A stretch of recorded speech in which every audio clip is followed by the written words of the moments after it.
what is the thought process when a client shows you a tattoo that they want, but then you gotta see how that actually is gonna work, and go from there. How that process?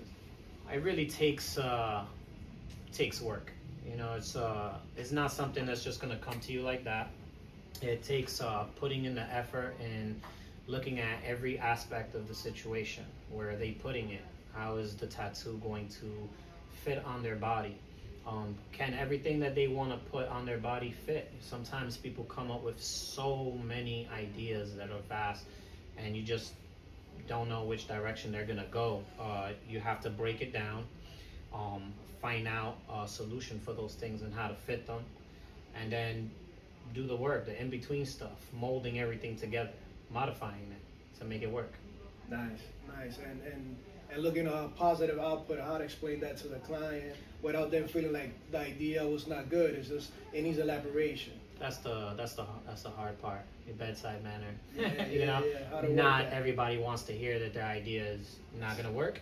But I have this saying all the time: is a lot of times we do so good at our work for so long through social media and through posting pictures. People will turn us into magicians, and it's not the case.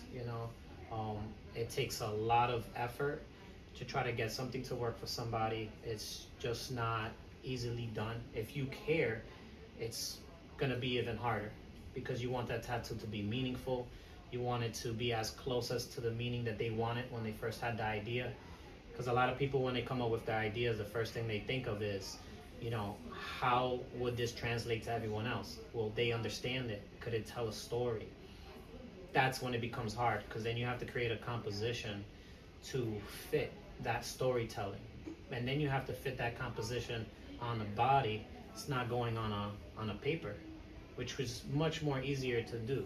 Another reason why we do not copy things straight off of paper and onto the skin. A lot of times we will reformat it, create a whole composition for the arm. The paper's like a rough draft. It's the rough draft, and we help through the process in between, so that you can see what we're going through, the issues that we are, the walls that we're hitting, Correct. and And then from how there, overcoming, how passing those walls, how we're gonna work it. Yeah. exactly, and that helps them understand, versus working behind closed doors, throwing a drawing on them on their lap, and then they're going, "Hey, this is not what I expected." Yeah, your idea is not gonna work. You just can't do that. It's better for us to communicate through the process.